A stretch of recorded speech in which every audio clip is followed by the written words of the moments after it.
انسان زبان کے ذریعے اپنے خیالات کا اظہار کرتا ہے۔ زبانیں وقت کے ساتھ ساتھ ترقی کرتی ہیں۔ جو زبانیں ہم بولتے ہیں، دنیا بھر میں بہت ساری زبانیں بولی جاتی ہیں اور بہت ساری بولیاں بھی بولی جاتی ہیں، مگر یہ زبانیں بھی ترقی کرتی ہیں۔ جیسے جیسے وقت بیتتا ہے تو زبانیں بھی ترقی کرتی ہے۔ کسی علاقے میں بولی جانے والی زبان جب اپنے آس پاس موجود دوسری زبانوں کے تعلق میں آتی ہے تو فطری طور پر اس کا اثر بھی قبول کرتی ہے۔ کسی ایک علاقے میں ایک بہت بڑا انسانوں کا گروہ اگر کوئی ایک زبان بولنے والا ہے اور ایک دوسرا گروہ بھی ہے جو دوسری زبان بولنے والا ہے، تب یہ جو دونوں گروہ، انسانوں کے دونوں گروہ جب ایک جگہ ہو جائے تو پھر کیا ہوتا ہے کہ کچھ ان کے الفاظ ان کی زبان میں چلے جائیں گے، کچھ ان کے الفاظ، ان کی زبان کے الفاظ ان کے دوسرے گروہ کے زبان میں آ جائے گے۔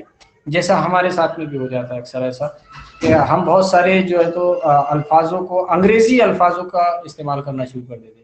انگریزی بھی ہم اردو میں انگریزی کو ملانا شروع کر دیتے ہیں۔ اسی طرح زبان کے اوپر اثر پڑتا ہے۔ ایک زبان کے الفاظ جب دوسری زبان، ادب سماج کا آئینہ ہے۔ سماج میں جو بھی تبدیلیاں رونما ہوتی ہے ان کے اثرات ادب پر پڑتے ہیں۔ سماجی اقدار، رسومات، رواج اور تہذیبی و تمدنی روایات سے ادب موضوعات اخذ کرتا ہے اور انہیں سماج میں پیش کرتا ہے۔ سماج میں نشو و پانے کے دوران بعض مرتبہ کسی زبان کا ادب دوسری زبان کے ادب کو متاثر کرتا ہے اور دوسری زبان کی ادبی روایتوں کو بھی قبول کرتا ہے۔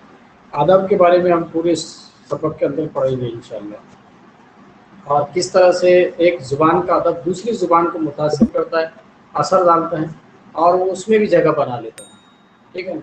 تو یہ کیسے ہوا، کیا ہوا، تو اب ہم یہاں پر دو زبان، اردو اور مراٹھی، یہ خاص طور سے اس دونوں زبانوں کا ادب ایک دوسرے میں کیسا پیوست ہوا، کیسا یہ ادھر سے ادھر گیا، ادھر سے ادھر بھی آیا۔ اسی طرح مراٹھی کے اثرات کی وجہ سے اردو میں کئی مراٹھی اصناف کو قبول کیا گیا، یعنی مراٹھی میں جس طرح غزل کو فروغ حاصل ہوا اردو کے اثرات کی وجہ سے، مراٹھی کے اندر اردو کے اندر غزلیں بولی جاتی ہیں۔ غزل آپ کے اس کتاب میں بھی آخری میں جو حصہ نظم ہے، حصہ نظم میں آپ کو غزلیات کا بھی ایک حصہ ہے۔ تو غزلیں پہلے اردو میں ہی تھی، بہت بڑے بڑے شعراء گزرے جنہوں نے اردو میں غزلیں لکھی ہیں، اردو زبان میں۔ مراٹھی میں غزلیں نہیں تھی۔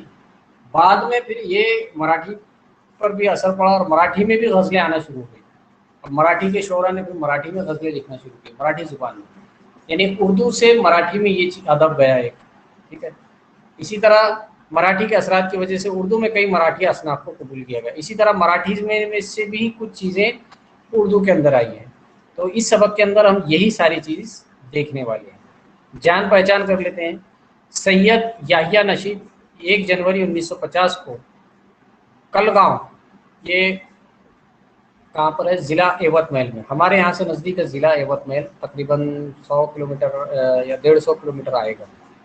آپ اس کے ایوت محل کے ہی ایک گاؤں میں، کلگاؤں میں یہ رہتے ہیں حضرت سید یحییٰ نشید۔ 41 سال درس و تدریس کے انہوں نے پیشے سے اختیار وابستگی رہی ان کی۔ 41 سال تک انہوں نے بچوں کو پڑھائے۔ 2007 میں وہ بحیثیت ہیڈ ماسٹر ملازمت سے سبکدوش ہوئے۔ 2007 میں یہ ریٹائرڈ۔ تحقیق و تنقید سے بھی گہری دلچسپی ہے۔ اردو میں حمد و مناجات، دستوری فکر و فلسفہ، اردو مراٹھی کی تہذیبی رشتے، آپ کی قابل ذکر تصانیف، یہ کتابوں کے نام ہیں جو انہوں نے لکھے ہیں۔ ادبی خدمات کے اعتراف میں آپ کو سیتو مادھو راؤ پگڑی ایوارڈ اور مولانا قاضی سجاد حسین ایوارڈ اور حفیظ میرٹھی ایوارڈ سے نوازا گیا۔ یہ 3 ایوارڈ سے بھی ان کو نوازا گیا ہے۔ اور سید یحییٰ نشید کو اگر آپ دیکھنا چاہتے ہیں تو یہاں پر آپ دیکھ سکتے ہیں سید یحییٰ نشید۔ تو آپ داہنی جانب جو پہلی فوٹو دیکھ رہے ہیں، تو یہ فوٹو ان کے لڑکے نے ہی مجھے سینڈ کیا تھا جو آپ کو میں دکھا رہا ہوں۔ اور بازو کی جو آپ تصویر دیکھ رہے ہیں یہ انٹرنیٹ پر سے نکالی گئی ایک فوٹو ہے۔ تو دونوں ہی تصویر انہیں کی ہیں، نیٹ پر ان کی ایک ہی فوٹو تھی، تو یہ دوسری فوٹو بھی ان کے بیٹے سے میں نے حاصل کیا۔ کلگاؤں، اگر کوئی بچہ ایوت محل سے تعلق رکھتا ہوں گا یا پھر کوئی کلگاؤں سے ہوں گا تو وہ انشاءاللہ اس کو پتہ ہوگا، کیونکہ ہمارے پاس میں تو پچھلے سال تھے، ایک بچی تھی ایوت محل سے اور ایک بچی پوسس سے بھی تھی، وہ کلگاؤں کو جانتی بھی تھی۔ اگر آپ میں سے کوئی کلگاؤں سے تعلق رکھتا ہے، یعنی جس ایریا سے،